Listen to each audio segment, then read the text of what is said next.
할렐루야. 오늘은 송구영신 예배로 우리가 예배를 드리고 있습니다. 우리 앞뒤 좌우로 한번 인사해 보겠습니다. 한 해도 은혜 가운데 잘 보내셨습니까? 내년에도 큰 은혜로 잘 보내시길 바랍니다. 네, 좋습니다. 네, 우리가 늘 확신하는 것은 하나님께서 항상 우리에게 은혜를 부어주신다는 사실을 믿는 거죠. 그래서 그 믿음으로 올해도 잘 살아오셨고 또 내년에도 잘 사실 것을 믿습니다. 아멘.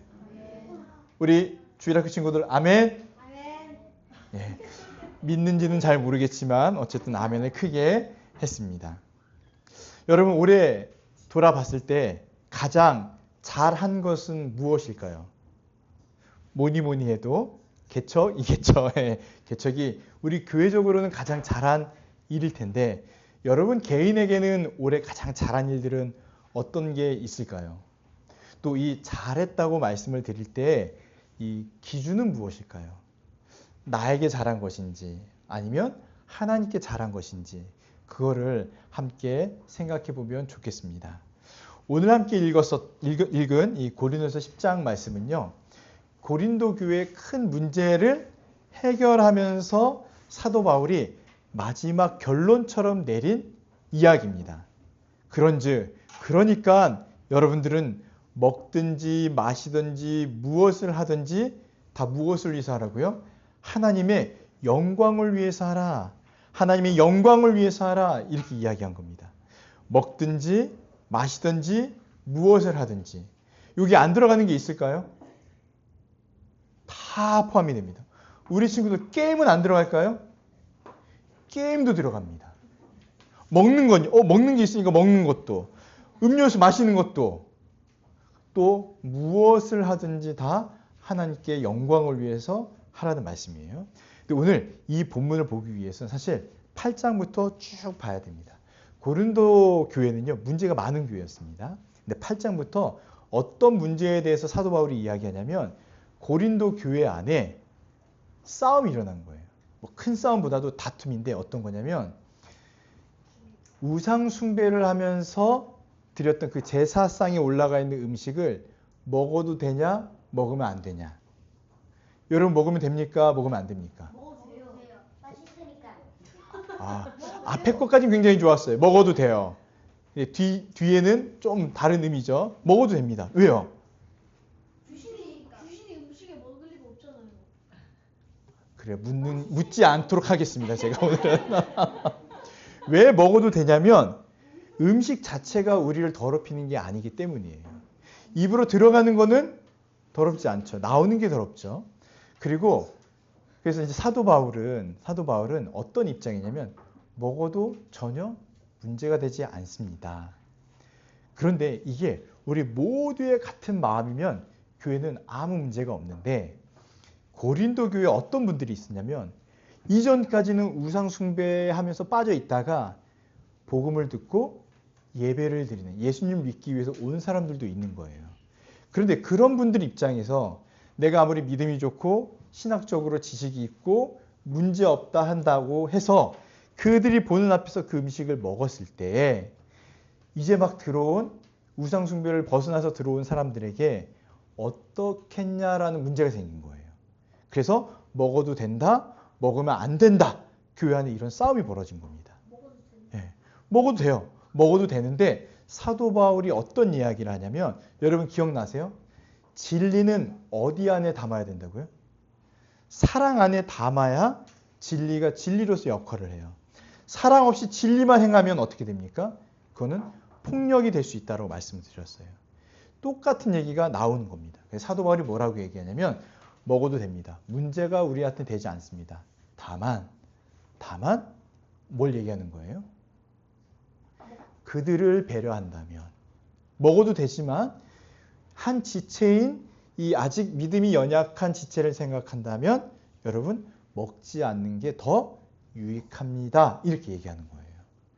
그래서 나는 믿음이 좋습니다. 나는 이거 먹어도 되는 전혀 문제가 안 되고 신학적으로 논리적으로 다 설명할 수 있습니다. 아니 진리가 우리 안에 진리가 있는데 이거 행한다고 우리가 뭐 문제 되겠습니까? 사도 바울 선생님, 이거 전혀 문제 안 되지 않습니까? 맞지 않습니까? 맞아요. 아, 그럼 왜 먹지 말라고 합니까? 먹어도 되지. 아, 신학적으로는 먹어도 되지만 무엇 때문에요? 지체가 실족하는 것 때문에. 연약한 지체가 아직 그걸 받아들이지 못하는 것 때문이라면 기꺼이 우리가 그것을 하지 않을 수 있다는 얘기를 하는 겁니다. 그러면서 어떤 얘기를 하냐면 칼빈이 이런 얘기를 했습니다. 형제를 무너뜨리는 자유는 자유가 아니라 폭력이다. 형제를 무너뜨리는 자유는 자유가 아니라 폭력이다. 나는 마음껏 아무거나 할 수 있습니다. 아무거나 할 수 있어요. 그런데 여러분, 제가 맥주병 들고 이 자리에 서서 한 캔 마셔요. 맥주 마신다고 뭐 무슨 일이 일어나겠습니까? 아, 눈빛을 보니까 일어날 것 같아요. 그러지 않겠습니다. 문제가 되지 않아요. 뭐 마친다고 구원이 취소되거나 이러지 않겠죠. 그렇지만 우리 자라나는 새싹들이 있잖아요. 이들에게는 어떻게 되냐는 거예요. 실족할 수 있겠죠. 아, 그치. 그러면 이상하잖아. 그러니까 가하더라도 하지 않겠다. 이러한 신앙이 조금 더 성숙한 신앙이고 믿음이 있는 신앙이다라고 사도 바울이 이야기를 하는 겁니다. 그래서 사랑 없는 지식은 파괴적이다. 다른 말로는 사랑 없는 진리는 폭력이다. 이렇게 말을 하는 거예요. 고린도 교회는요, 여러 문제가 많았습니다. 그래서 사도 바울이 또 10장, 9장에 가서 어떤 이야기를 하냐면 여러분이 세례를 받았습니까? 성찬도 잘 참여합니까? 참된 믿음과 지식을 가졌습니까? 그렇다고 해서 안전합니까? 라고 묻는 거예요. 믿음이 있고 성찬도 잘 참여하고 참된 성경적인 지식을 갖고 있을지라도 여러분 스스로 안전하다 생각하지 마십시오.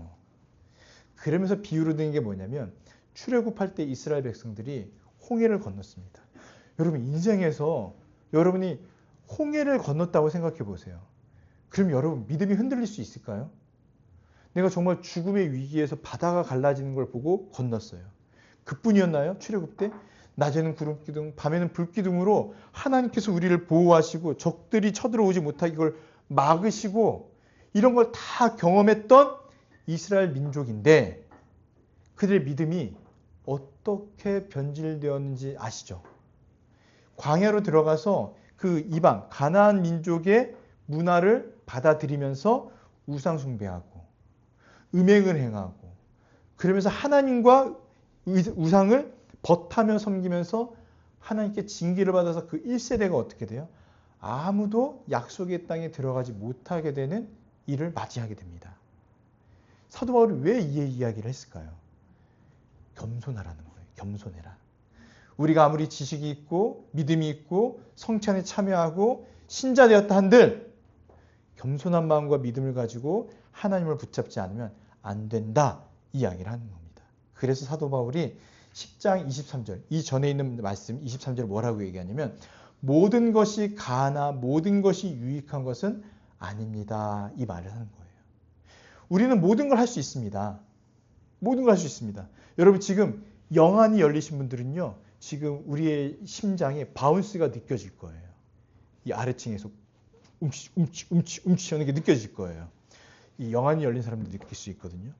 우리 전혀 문제가 되지 않아요. 지금 노래 불러도 돼요. 뭐 노래방 가도 돼요. 그렇지만 모든 것이 가지만 모든 것이 유익하진 않습니다. 이걸 생각하셔야 돼요. 우리는 믿음이 있기 때문에 할 수 있습니다. 더 좋은 것도 할 수 있어요. 세속적인 게 아니라 더 믿음으로 할 수 있어요. 10분 지각했어? 지각하면 어떡해? 다음부터 예배 오지 마. 할 수 있어요? 가합니다. 그렇지만 무엇이 참된 것인지 무엇이 유익한지를 생각할 때는 무엇 안에 담아야 된다고요? 사랑 안에. 사랑 안에 담아야 된다라는 것을 사도 바울이 이야기를 합니다. 그래서 우리가 무엇인가 신앙행위를 할 때, 신앙생활을 할 때 이것이 내가 하는 행동이 하나님을 위한 것인지 아니면 나를 위한 것인지를 돌아봐라 사도 바울이 얘기하는 거예요. 여러분들이 그렇게 믿음을 행하는 그 것들이 우상 음식을 먹는 것 그런 것들이 정말 하나님을 위한 겁니까? 다른 말로 하면 교회를 위한 겁니까? 다른 지체를 배려하고 있습니까? 아니면 그냥 여러분을 위한 겁니까? 성숙한 신앙인은 우리의 자유, 우리에게 주어진 권리를 어떻게 행하는 게 맞겠습니까? 라고 묻는 겁니다. 그래서 이것을 생각한다면 우리 스스로에게 질문을 던져볼 수 있습니다. 2025년, 올해가 2025년 맞죠? 예, 25년 무엇을 위해 살았는가 한번 고민해보고 우리에게 특별한 일이 없으면 이제 22분 후에 2026년이 우리에게 또 하나님께서 선물로 주실 터인데 새로운 한 해는 무엇을 위해 살겠습니까? 라는 고민을 같이 해보는 겁니다. 이 질문에 대한 답이 무엇이냐면 오늘 본문이에요. 다시 한번 읽어보겠습니다. 시작. 그런즉 너희는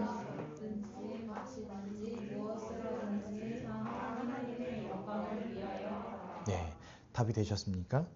너희가 먹든지 마시든지 무엇을 하든지 다 하나님의 영광을 위해서 하라. 이게 사도 바울이 우리에게 던져주는 말씀입니다.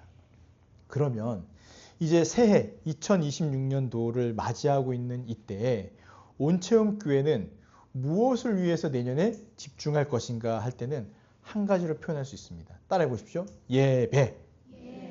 예배. 예배. 예배예요. 예배. 교회는요. 예배함으로 하나님을 영화롭게 할 수가 있습니다. 여러분 주보 뒷면에 보면 제가 다 적어놨어요. 친절한 김 목사님 따라해 보세요. 우리 친구들만 시작. 내가 질문하지 않기로 했는데 미안하다. 뒤에 보면 나와 있어요. 잘 이걸 보고 따라오면 돼요. 교회는 예배함으로 하나님께 영화롭게 할 수 있다라는 겁니다. 예배란 무엇이냐면요. 예배는 구원받은 하나님의 백성이 다른 존재 아닙니다. 구원받은 하나님의 백성만이 말씀과 성령의 인도 아래 그리스도를 통하여 하나님의 임재 앞에서 그분의 영광에 합당하게 응답하는 언약적 행위입니다. 어렵죠? 어렵죠? 쉽게 얘기하면요. 하나님의 백성만이 하나님께 나아가서 그분께 합당하게 영광 돌릴 수 있는 언약적 행위라는 거예요. 누구만이요? 하나님의 백성만이. 우리만 예배를 드릴 수 있습니다. 이 늦은 시간에요. 지금 2층에 아마 손님이 가득할 것 같아요. 똑같은 세상에서 살아가는데 누구는 예배를 드려요. 근데 이 누구는이 많지가 않다는 거예요. 많은 사람들은요. 지금 어디 앞에 있어요? 종로, 보신각종 앞에서 지금 꽁냥꽁냥 하면서 이제 좀 있으면 종이 울려하면서 지금 기다리고 있어요. 근데 우리는 어때요? 종이 울리는 게 중요한 게 아니고 해 마지막 시간과 해 첫 시간을 하나님께 예배 드리는 게 중요합니다라고 모여 있는 겁니다. 그래서 예배는 교회 여러 활동 중에 하나가 아니라 교회의 존재 이유다. 교회의 존재 이유가 예배다라는 겁니다. 그래서 교회는요. 자기 자신의 영광을 위해서 예배드리지 않고 오직 누구의 영광만을 위해서요? 하나님의 영광만을 위해서 예배드리는 공동체입니다. 우리가 모여서 제일 중요하게 생각하고 꼭 하는 게 뭐냐면 예배예요. 식사 못할 수도 있습니다. 선물 교환 안 해도 괜찮습니다. 해야 돼. 그치? 준비한 사람 입장에서 해야 되죠. 근데 이게 다 중요한 게 아니라는 거예요. 뭐가 제일 중요하냐? 하나님께 예배 드리는 게 제일 중요합니다. 그런데 오해하시면 안 돼요. 무엇이냐면 이 예배는요. 사람을 위한 게 아니라는 거예요. 또 인류애를 위해서도 예배나 교회는 존재하는 게 아닙니다. 오로지 하나님만을 위해서예요. 그래서 참된 예배는요. 인간의 취향에 따라 드리지 않고요. 하나님께서 정하신 방식에 의해서만 예배를 드려야 합니다. 여러분 이거 아세요? 하나님께서 정하신 방식으로만 예배를 드려야 합니다. 우리가 원한다고 마음껏 예배를 바꾸면 안 돼요. 이게 어디 나와 있냐? 10계명 1계명부터 4계명이 나와 있습니다. 하나님 예배의 대상이 누구인지, 예배의 방식이 어떤 것인지, 예배의 태도가 무엇인지, 예배의 요소가 무엇인지를 하나님께서 자세히 정리해 주셨어요. 나중에 시간이 되면 10계명을 통해서 자세하게 알려드리겠지만 지금 간단하게 말씀드리면은 10계명 너는 나 외에 다른 신을 내게 있게 하지 말지니라. 그러면은 이 말씀을 생각하면 예배의 대상은 누구라고 알 수 있어요? 하나님. 두 번째, 예배의 방식은 뭐예요? 우상을 섬기지 말아라. 만들지 말아라. 그럼 누구만 섬겨야 되는 거예요? 하나님만. 예배의 태도는요. 나의 이름을 망령되이 일컫지 말라라고 하셨으니까 누구의 이름만을 경외하고 누구의 이름만을 찬양해야 돼요? 하나님. 하나님. 또 예배의 요소는 무엇입니까? 안식일을 기억하여 거룩하게 지키라고 했으니까 하나님께서는 예배의 시간과 또 거룩하게 지키라는 그 태도, 이런 요소를 다 정해 주셨다는 겁니다. 심지어 구약에는요. 하나님께서 정하신 방식으로 예배드리지 않아서 저주를 받아 죽은 사람들도 있어요. 그래서 우리는요. 하나님께서 정하신 이 예배 방식을 잘 따라야 되는데, 구약에는 제사를 드렸지만 신약에 와서 이제 예배의 요소는 무엇입니까? 말씀, 찬양, 또 뭐 있어요? 우리 예배 드릴 때? 기도가 있고, 또 무엇이 있습니까? 하나님께 드리는 헌금도 있고, 또 더 없나요? 더? 제일 중요한 거. 성찬도 있습니다. 이게 예배의 주된 요소예요. 여기서 제일 중요한 건 말씀과 성찬이겠죠. 이게 지난주 말씀이었잖아요. 말씀 선포하는 것과 성례 집행이 정말 중요한 겁니다. 그런데 오늘은 이제 예배 집중하고 있으니까 모든 우리의 예배는 하나님 중심이어야 되고요. 신약을 사는 우리들에게 있어서는 이 예배는요. 복음 중심적이어야 합니다. 복음 중심적이어야 한다는 말이 어떤 말이냐면 그리스도의 십자가 복음을 늘 생각하고 선포해야 된다는 거예요. 이게 사라지면요. 우리는 하나님께 예배 드릴 수가 없어요. 십자가를 통해서 나아갑니다. 오늘 들어오시면서 십자가 은혜 통과하셨나요? 네, 교회 들어오신 분들은요. 다 십자가 은혜 통과하셔서 이 자리에 지금 함께 모여서 예배를 드리고 있는 겁니다. 제가 다시 한번 여러분에게 물어볼게요. 웨스터민스터 소요리 문답 제1문, 대요리 문답이죠. 제1문이 뭔지 아세요? 사람의 첫째 되고 가장 고귀한 목적은 무엇입니까? 뭔가 비슷해요. 비슷한데 좀 달라. 인간의 가장 첫째 되고 중요한 것은 무엇이냐면 하나님을 따라해보세요. 영화롭게 하고 그분을요 영원토록 즐거워하는 거예요. 이해가 되세요? 하나님을 영화롭게 하고 영원토록 그를 즐겁게 해야 된다가 아니라 뭐라고요? 하나님을 영화롭게 하면서 또 우리는요 영화롭게 그를 즐거워하래요. 어떻게? 온전히 하나님을 즐거워하라는 거예요. 이게 인간의 제일 첫 번째 된 목적이라는 것입니다. 그래서 예배의 목적은요 분명하게 말씀을 드릴 수 있는 건 하나님께 영광이에요. 하나님의 영광입니다. 그래서 우리 찬양을 드리잖아요. 찬양을 왜 드립니까, 여러분? 찬양을 왜 드려요? 하나님의 영광을 위해서 하는 거예요. 우리 즐거워서 막 우리가 신나서 하는 게 아니에요. 하나님께 영광을 돌리기 위해서 하는 겁니다. 찬양을 왜 합니까? 우리의 감동, 감화를 위해서요? 아니에요. 하나님께 영광 돌리기 위해서. 모든 것은 다 하나님의 영광을 위해서 하는 것임을 기억해야 됩니다. 그래서 예배는 인간의 필요를 충족하는 시간이 아니라 하나님께 나아가는 시간이고요. 예배의 목적은 나 중심, 인간 중심이 아니라 하나님께 영광을 돌리는 것이 가장 핵심이고 중심임을 기억하셔야 됩니다. 그래서 하나님께서 우리에게 알려주신 방법대로 예배를 드려야 하나님의 영광이 된다는 것입니다. 시편 29편 2절에 보니까요. 여호와께 그의 이름을 합당한 영광을 돌리며 여호와께 그의 이름에 합당한 영광을 돌리며 거룩한 옷을 입고 여호와께 예배할지어다. 합당한 예배를 하고요. 거룩한 옷을 입고 예배를 드리래요. 여러분 좌우를 한번 보십시오. 옷이 좀 거룩해 보이나요? 안 그래 보이죠? 근데 다시 눈을 비비고 보세요. 영안으로 보세요. 거룩한 옷을 입으셨나요? 네, 다 입으셨습니다. 왜냐하면 여기서 말하는 거룩한 옷은요. 우리의 옷이 아니라 여러분 갈라디아서 말씀 기억나세요? 우리가 누구의 옷을 입었죠? 그리스도로 옷을 입은 존재들인 거예요. 그래서 그리스도의 옷을 입고 하나님께 나아가기 때문에 거룩한 옷을 입은 존재고 하나님께만 온전히 영광 돌릴 수 있다는 것입니다. 두 번째, 하나님께서 예배의 중심이 되실 때 누구에게 은혜를 부어주십니까? 성도에게 은혜를 부어주십니다. 원래는 이 문장이 아니었어요. 제가 여러 번 고쳤어요. 원래 문장이 이거였습니다. 예배의 중심은 하나님입니다. 그런데 성도에게 은혜를 부어주십니다. 이게 이해가 되세요? 예배는 하나님께서 받으시는 거예요. 하나님께 다 올려드립니다. 다 하나님께 올려드리는 거예요. 기도, 또 뭐가 있죠? 찬양, 헌금, 다 하나님께 올려드리는 거예요. 근데 하나님께서는 우리에게 은혜를 주세요.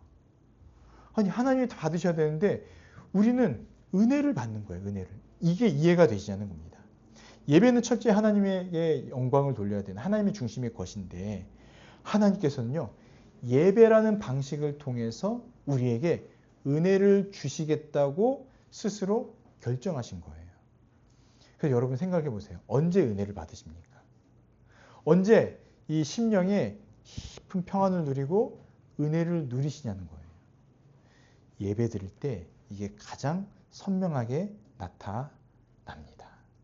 그래서 이 은혜를 누리는 방편에 신학자들이 몇 가지를 이야기했어요. 그게 첫 번째로 말씀입니다.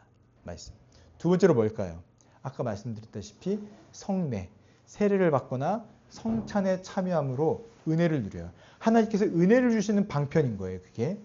그리고 나서 무엇이 있냐면 기도도 있고요. 찬양도 있는 거예요. 근데 핵심은 말씀과 성찬입니다. 말씀과 성찬. 우리가 말씀을 드릴 때 가장 큰 은혜를 누릴 수가 있습니다. 예배는 은혜를 만들어내는 자리가 아니에요. 인위적으로 은혜를 만들어내는 자리가 아니에요. 은혜는 누가 주십니까? 하나님께서. 누구를 통해서요? 성령을 통해서. 어떻게 해요? 말씀을 깨닫게 함으로. 성령께서 우리 안에서요. 은혜를 주시기 위해서 은혜의 항아리를 준비하셔가지고 부어줄 준비하고 계세요. 예배에 오잖아요. 그럼 이제 콱콱콱 은혜를 쏟아주시는 거예요. 은혜를 쏟아주시는 거예요. 그 역할을 성령께서 하시는 겁니다. 그래서 예배를 드릴 때 은혜가 되고 찬양을 할 때 은혜가 되고 기도할 때 은혜가 되고 하시는 분이라면 아, 나는 정말 확실히 구원받은 백성이구나 라고 생각하시면 돼요. 말씀의 은혜, 찬양의 은혜, 기도의 은혜, 성찬의 은혜, 은혜는 다 하나님께서 그 자녀들에게 부어주시는 것이다 라고 생각하시면 됩니다. 그래서 개신교에서 특히 장로교에서 가장 중요하게 생각한 것이 무엇이냐면 하나님의 말씀을 선포하는 이 시간입니다. 심지어 어떻게까지 이야기하냐면 이 설교 시간을요. 목사님이 설교하시는 시간이 아니라 하나님께서 말씀하시는 시간이다 이렇게 이야기해요. 하나님께서 말씀하시는 시간이다. 그래서 제가 지금 입을 벌려서 말씀을 전하지만 저 역시도 여기 빈자리 있잖아요. 여기 빈자리 있죠. 저도 이 자리에 앉아 있는 거예요. 그래서 말을 하면서 그 말씀을 듣고 아멘하고 적용하고 아멘하고 은혜를 누리고 하는 것입니다. 설교를 통해서 또 은혜를 누리고 성찬을 통해서 살아있는 말씀을 보고 그래서 우리는 이 말씀을 들으면서 무엇을 깨닫냐면 미래의 구원. 아직 여러분 우린 죽지 않았잖아요. 미래의 그 구원을 지금 현재로 가져와서 그 은혜를 누리는 시간이 바로 이 시간입니다. 여러분 앞으로 우리가 살다가 어떤 일을 당할지 몰라요. 그런데 그때 지금은 아니잖아요. 먼 미래의 일이에요. 그런데 그 먼 미래에 있는 걸 지금 가져와서 우리가 누리는 것이에요. 이걸 깨닫게 하는 게 바로 말씀입니다. 말씀. 그래서 날마다 그리스도의 십자가를 전하는 것이죠. 세 번째 마지막으로 교회는요. 예배는 숨이 있는 시간이에요. 이게 뭐냐면 날숨과 들숨이 있는 살아있는 시간입니다. 그래서 이 예배를 통해서 하나님 나라의 복을 누린다라고 말씀을 드릴 수 있어요. 혹시 시간 체크하고 있나요? 아, 좋습니다. 아주 훌륭합니다. 네, 제가 깜빡할까 봐 물어봤습니다. 예배는요. 그래서 하나님의 통치 아래에 있으면서 복을 누리는 시간이에요. 우리 주일학교 친구들, 예배를 드리는 시간이요. 하나님께서 여러분을요. 이렇게 막 만져주시고 안아주시고 뽀뽀해주시고 우와 쓰다마주시는 그런 시간이라는 거예요. 신기하죠? 저는 한 번도 하나님이 만져주시지 않았는데요. 영적으로 하나님께서 여러분들을 돌보시는 시간이에요. 그래서 여러분 예배 드리면서 지금 하나님께서 날 보고 계신다 이렇게 생각하셔야 돼요. 알겠죠? 네.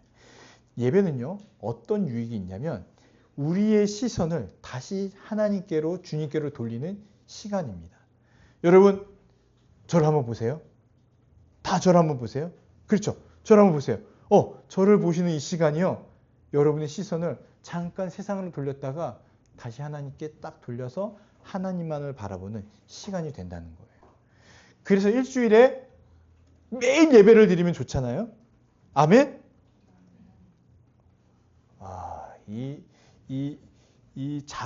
뭐라고 해요? 자발적이지 않은 아멘.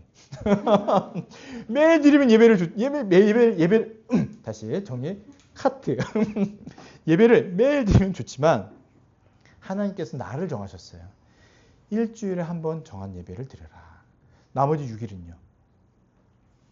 잘 살다가 와서 예배 드릴 이 의미가 아니라요. 예배를 먼저 드리고 일주일을 어떻게 살라고요? 그 은혜로 살아라라고 우리에게 주신 거예요. 그래서 다시 은혜로 막 살다가 세상에 막 치이잖아. 여러 일도 있고 학교 다니면 피곤하고 힘들죠. 그럴 때 주일 아침에 딱 일찍 일어나가지고 딱 옷 입고 머리 감고 세수하고 하나님께 딱 나가서 예배 드리면 새 힘을 얻는 거예요. 우와! 하나님 감사합니다. 에너지 풀 충전하고 다시 학교 열심히 다니는 거예요. 직장생활 열심히 하시고 사회생활 열심히 하시고 설거지도 열심히 하고 청소도 열심히 하고 이제 손도 좀 내리고 끝나고 물어보세요. 이렇게 사는 거예요. 그래서 하나님께 나아가는 시간이다. 예배는요. 하나님 앞에 서는 이 절대적인 존재의 시간이에요. 그냥이 아니고요. 우리가 하나님 앞에 서는 시간이에요. 그래서 하나님을 바라보는 시간이 되는 겁니다. 하나님을 바라볼 때 마치 거울을 보듯이 하나님은 우리를 또 보여주세요. 그리고 하나님께서 우리에게 주시는 말씀에 아멘 하게 되는 거죠. 이게 바로요. 하나님이 우리를 통치하시는 방식이에요. 두 번째는 하나님 앞에 서면 변화가 일어나요. 변화가. 아까 예배드리기 전에 우리의 막 변화에 대해서 한참 이야기했거든요. 변화가 됐냐? 아니 아직 덜 변화된 것 같습니다. 그런데 서서히 변화가 일어나는데 바로 회개가 일어나고요. 또 하나님께서 우리를 위로해 주시고요. 또 우리 안에 있는 하나님의 부름의 소명, 하나님이 우리를 구원하셨다는 그 마음을 다시 회복하는 시간이 됩니다. 그래서 잠깐 시선을 돌린 사람도 있고요. 잠깐 아예 한 발자국 멀어졌던 사람도 있는데 예배를 드리면서 다시 제자리로 돌아와요. 다시 시선을 하나님께 향하고 다시 얼굴을 하나님께 향하고 우리의 몸도 방향도 다 하나님께 향하는 시간이 됩니다. 그러면서 그래 나는 그리스도 안에 붙들림 받은 사람이야. 그리스도 안에 있는 자야. 영어로 being in Christ. 나는 그리스도 안에 있는 사람이구나. 그러면서 다시 정체성을 회복하는 시간이 바로 예배입니다. 그러니 일주일에 한 번 드리는 예배 너무 중요하겠죠. 그래서 보통 일반적인 교회에서는 수요 예배도 드리는 거예요. 중간에 한 번 더 하나님께 나아 오십시오. 그리고요, 세 번째로 공동체는요, 예배는요, 공동체적인 은혜의 시간입니다. 절대로 나 혼자 있는 시간이 아니에요. 그래서 예배는 개인 경건의 시간이 아닙니다. 함께 모여서 다 같이 모여서 하나님께 나아가는 시간이에요. 혼자 예배 드리는 적 있어요? 아니죠. 하나님께 같이 예배 드려요. 왜냐하면 두세 사람이 모인 곳에 나도 그들 중에 있겠다고 누가 말씀하신 줄 알아요? 예수님. 아유, 아주 똘똘하네. 끝나고 나랑 사진 찍을 수 있는 선물을 줄게. 두세 사람이 이 말씀을 하신 이유는요. 정말 2명 이상 안 모이면 내가 예배 너네 안 받을 거야. 이게 아니고요. 공동체적인 것을 말씀하시는 거예요. 그래서 교회에서 함께 모여 예배를 드려야 한다라는 걸 이야기한 겁니다. 그리고 아까 말씀드렸다시피 마지막으로 예배는 종말론적 사건을요. 미래의 것을 지금 가져와서 맛보고 누리는 은혜의 시간이라는 겁니다. 지상의 예배, 우리 지금 이렇게 예배를 드리는 건요. 요한계시록 4장과 5장에 보니까 하늘의 예배의 예고편이라고 그래요. 여러분 나중에 생각해 보세요. 여러분들이 천국에 가서 예수님께서 하나님 나라를 다 가져와서 거기서 펼쳐질 예배는 얼마나 멋지고 얼마나 큰 은혜가 있을까요? 그것을 대비해서 이 땅에서 하나님께서 예고편처럼 우리에게 주신 게 바로 이 예배예요. 보세요, 여러분. 우리 몇 명만 더 왔는데도 예배가 벌써 가득 찼죠. 벌써 몇 명 왔는데도 막 4층 임대해야 될 것 같고 막 그런 소망이 막 생기는 거예요. 네. 여러분 기대하십시오. 기대하십시오. 우리가 드려지는 모든 예배는 하나님께서 이 예배를 주관하시고요. 하늘의 예배를 지금 우리가 맛보는 예배인 거예요. 그래서 은혜도 누리고 찬양도 있고 기도도 있고 이 모든 것에 하나님께 드리는 중심이 되는 예배를 드리고 있습니다. 예배는 우리가 하나님께 나아가는 시간이지만 하나님께서 우리에게 은혜로 찾아오시는 시간임을 기억하셔야 돼요. 우리가 뭔데 뭐라고 하나님께서 우리를 찾아오시겠어요? 네? 여러분 대통령이 지금 문 열고 딱 들어와서 제가 오늘 여기서 예배를 드리고 싶습니다. 그러면 어떻겠어요? 여러분 지금 다 자리에서 벌떡 일어날걸요? 왜요? 대통령이 왔으니까. 누가 더 우리가 아는 사람 중 제일 높은 사람이 누구예요? 대통령 이재명. 그래 그분이 오셨어. 그럼 이거 가만히 있겠냐는 거예요.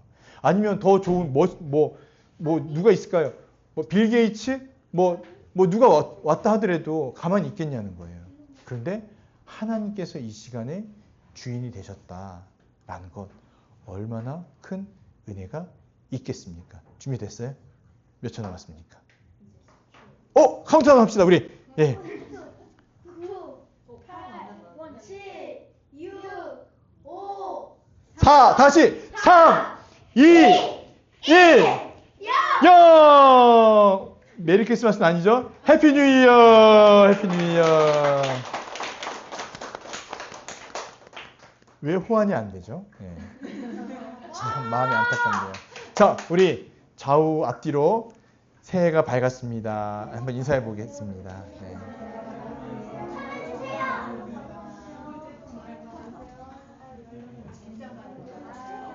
네.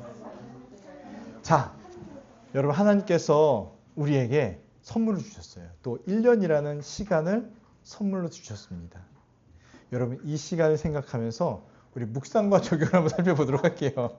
선물 교환 시간. 묵상과 적용 짧게 할게요. 네. 여러분 놀라지 마세요. 지금 이 시간도요. 아마 역대급으로 짧은 예배 시간일 거예요. 1초. 자, 첫 번째는요. 2025년을 넘어 2026년에는 더욱더 예배의 은혜를 소망하는 시간이 되기를 바랍니다. 하나님께 집중하고 하나님의 영광을 중심으로 살아갈 때요. 아까 기억나세요? 예배의 중심은 하나님이신데 그 예배를 받으신 하나님께서 예배를 하나님께 드릴 때 무엇을 우리에게 주신다고요? 은혜를 주신다고 하셨습니다. 그래서 여러분 은혜를 마음껏 누리시기를 바랍니다. 주님의 부어주시면요. 절대로 부족하지 않아요. 절대로 부족하지 않아요. 그런데 가끔 은혜가 부족해요 라고 생각이 들 때가 있는데 왜 그런지 아세요? 그때는요. 내가 그릇을 조그만 걸 준비해서 그래요. 요만한 걸 준비하면요. 하나님께서 콸콸콸콸 부어주시더라도요. 얼만큼 받을 수 있어요? 요만큼 받을 수 있어요. 이만한 거 준비한 사람은요. 하나님 부어주실 때 얼만큼 받을 수 있어요? 이만큼 받을 수 있어요. 커다란 그 빨간 다라라고 하나요? 예? 그 김장할 때 큰 거 애들이 들어가서 목욕할 수 있는 그만한 걸 대야보다 훨씬 커 이만해. 그걸 준비한 사람은요. 하나님께서 부어주시는 은혜를 얼만큼 받아요? 이만큼 받을 수 있는 거예요. 사랑하는 여러분 올해는요. 이만큼 매번 준비하시기 바랍니다. 하나님의 은혜는 절대로 부족함 없이 부어주시지 않아요. 콸콸콸 부어주십니다. 그걸 다 받아 누리시길 바랍니다. 두 번째는요. 아버지께서 우리에게 주시고자 하는 사랑과 은혜를요. 난 다 합니다 라는 생각을 버리시길 바랍니다. 아버지의 사랑이 얼마나 깊은지, 얼마나 넓은지, 얼마나 높은지 아시는 분. 정말 알아? 정말 알아? 아니야. 그것보다 훨씬 크신 거야. 우주보다 더 넓으신 거예요. 그래서 여러분, 하나님의 사랑은 이만큼인 것 같아요 라고 얘기할 수가 없다는 거예요. 우주보다 더 크신 분이에요. 그래서 그 은혜를 측량할 수가 없다라고 했습니다. 이걸 기억하시고 우리가 하나님의 은혜를 생각해야 돼요. 소망해야 됩니다. 다사다난했던 작년이죠. 벌써 2025년도를 생각해 보세요. 얼마나 여러 일들이 많았습니까? 저 개인적으로도 수많은 일들이 있었는데 우리 앞에 찬양했듯이 지금까지 지내온 것 다 주님의 크신 은혜라. 다 주님의 크신 은혜입니다.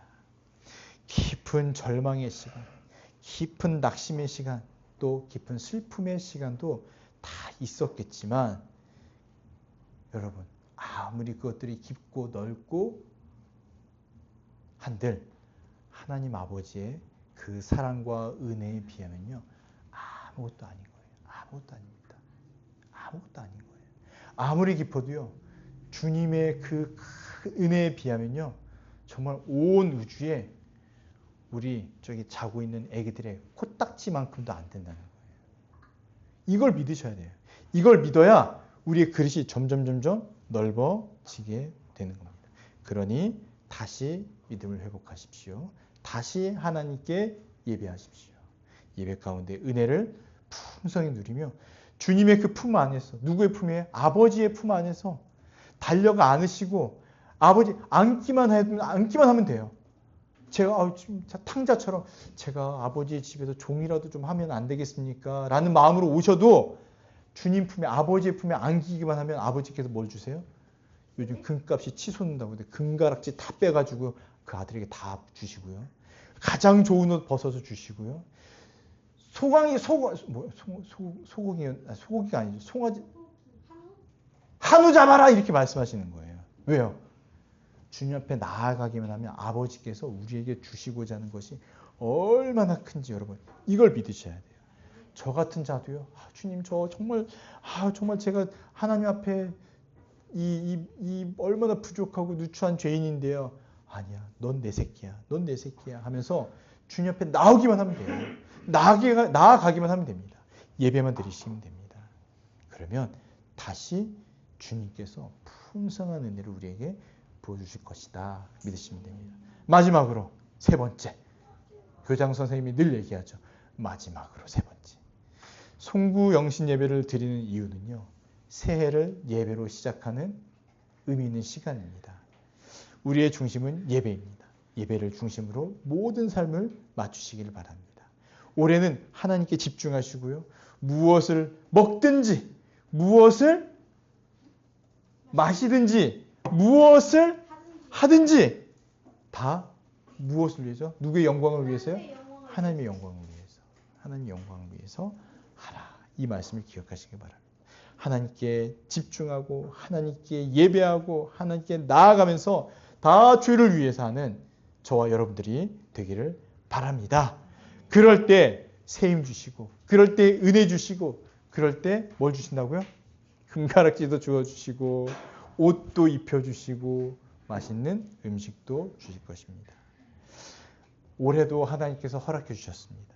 우리 아까 영상으로 하지 않았지만 우리 목소리로 카운트다운 외쳤어요. 5, 4, 3, 2, 1 새해가 밝은 게 아니고요. 2026년도에 큰 은혜를 우리에게 선물로 주신 줄을 믿습니다. 우리 다시 한번 말씀을 읽고 마치겠습니다. 할렐루야, 할렐루야. 방금 소리가 녹음으로 안 들어갔기를 바랍니다. 우리 고린도전서 10장 31절 다시 한번 읽어보겠습니다. 시작. 그런즉 너희가 먹든지 마시든지 무엇을 하든지 다 하나님의 영광을 위하여 하라. 아멘. 우리 기도하겠습니다.